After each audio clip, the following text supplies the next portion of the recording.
welcome back, and you're still watching Now Cruise on Now TV International, coming to the third segment of our program about the initiative Defending the Homeland. Actually, that initiative was launched to defend, as a civil society program or service, to defend the inner security of Egypt against terrorist attacks, especially those which were made by the Muslim Brotherhood.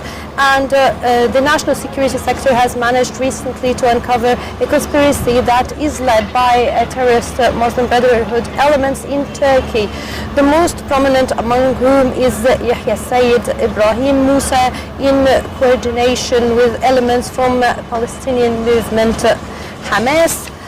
The conspiracy is aimed at reformulating armed groups from the active terrorist Muslim Brotherhood elements, and to be able to face such terrors as well as other terrorist activities, the initiative was formed. And today I'm happy to have with me Dr. Ibrahim Ghazawy.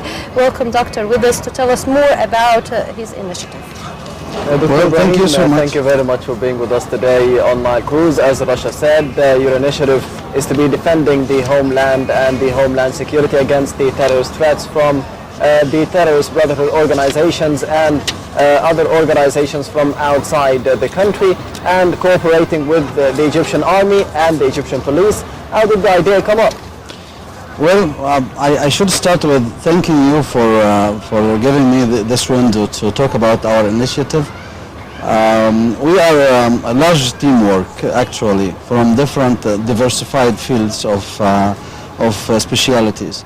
The idea came, as you mentioned, because we are under heavy threat, not only from terrorism, but also from depression internally. We have a lot of challenges hitting Egypt nowadays, after 2 consecutive revolutions.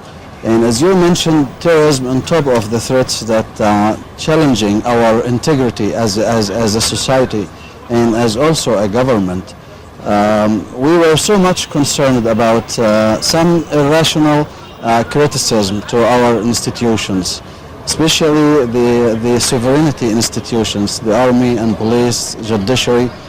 And because of my background and my current work as an international expert in these issues, and I have been to many different sizzling places in the world, and I know exactly how dangerous these issues could reach if we don't handle it timely, in a good manner and in a patriotic manner. Here started the idea with our team.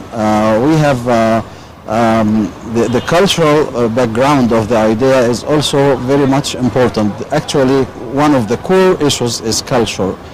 We worked for some time, and we're still working on the issues of reconceptualizing the commitment of Egyptians toward the land and toward the homeland, as not only as geography, but also as a government, as a society.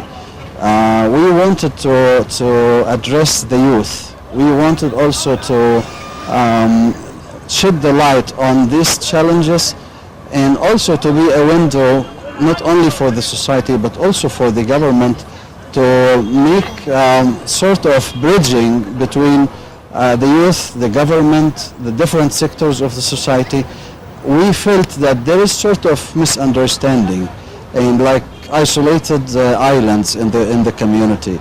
So the idea came from very noble persons like Dr. Ramadan al-Hadari, poet Yasser Farid, Dr. Ahmed Bakhati is a businessman and doctor, and Mr. Hilmi al-Murshidi, Mrs. Alia Khalaf, and I don't want to go into names because I will keep going for a long time. Yes. But those people are really, we are in the same boat, feeling concerned, so much concerned that we are going through very critical times in Egypt, and we should mobilize both the government and the society to work together to enhance the spirit of teamwork between both sides, because we are convinced that no government in the world could go successfully alone without full support from the society.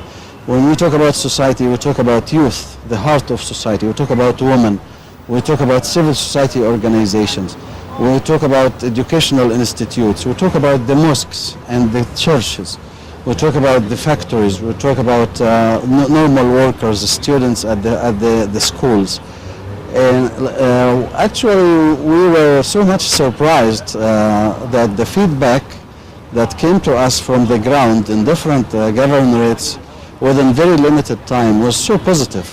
A lot of people were so enthusiastic when they felt sincerity in our initiative. And that was really a good surprise for us because it has given us a lot of very positive back in very short time. And our ambitions even, went higher and higher. So it's really very promising. Now, Doctor, the methods, would you tell us about the methods your group is using to promote for that initiative? Well, actually, we have different tools, but the main message, as you mentioned, is we have to recognize that we have some defects, we have problems, we have to admit that. Probably our institutions are not in so excellent conditions. We all know that there are some shortcomings in these institutions, but we also should understand that these shortcomings cannot be tackled in a day and night. It will take some time. But the most obvious and significant priority for us today is to keep these institutions working, able to be working strongly, especially the army. If we realize how it is tense, the situation territorially, all the borders around us is so hot. If you talk about the east and the west and the south and even the north from the Mediterranean Sea, so you are targeted from all directions. And we need to support these institutions. What support doesn't mean that we will agree 100% with them. We agreed also that whenever we find something to criticize, we should criticize. But how to criticize it? This is the idea. We should not allow anybody to throw stones at these institutions. At the very same time, we still can have this wise voice to say this is wrong and this is right. This is our role as a society, because simply, if we don't plant the hope among the society, we will be committing a colossal mistake, because depression is so bad. We will not work. We will not produce any positive feedback if we just surrender to the depression. Pessimism is so bad, so we have to be optimistic. We have to mobilize all different sources of power at the community.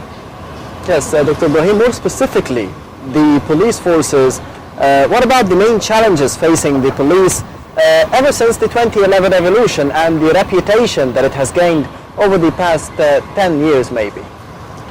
Well, I think the police today, the problems that police faces today are not new, but it grew larger and more sensitive as the ambitions of the community grow much higher than it was before.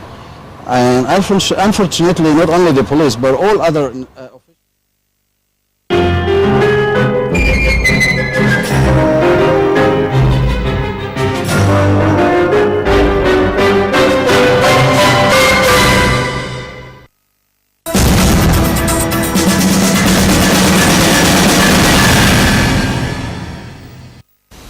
It is 2 a.m. here in Cairo, time for the hourly top stories.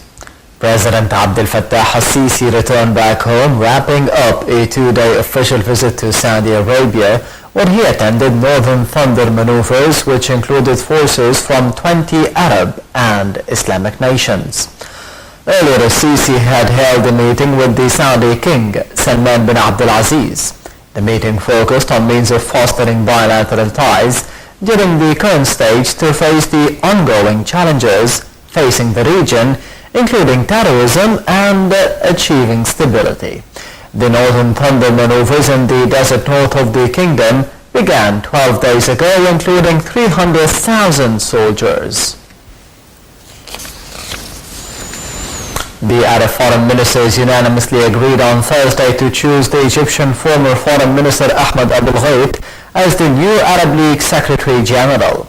The veteran top diplomat expressed his deep gratitude for the support he got for the post as the upcoming Secretary General of the League. In his first reaction, Abul Ghait thanked the Arab leaders who welcomed his nomination at this critical stage, passing by the Arab region.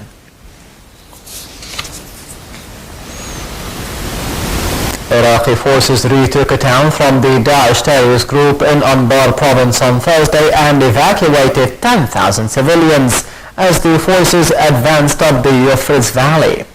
An Iraqi security spokesman said that the counter-terrorism forces and the army troops liberated the Zankura area in a swift military operation. The spokesman said that 80 Daesh terrorists were killed in the operation, but gave no figure for the casualties in the government ranks. And insurgent groups attacked several Syrian government positions in Hama province on Thursday in the biggest rebel assault in the area since a cessation of hostilities agreement came into effect 2 weeks ago. The Syrian Observatory for Human Rights said that the attack failed, with at least 20 of the attackers killed, describing them as militants, including foreign fighters. But the head of a Free Syrian Army group called the Northern Division said that the attack was carried out by the local groups. These were the latest top stories. Thank you for watching and goodbye.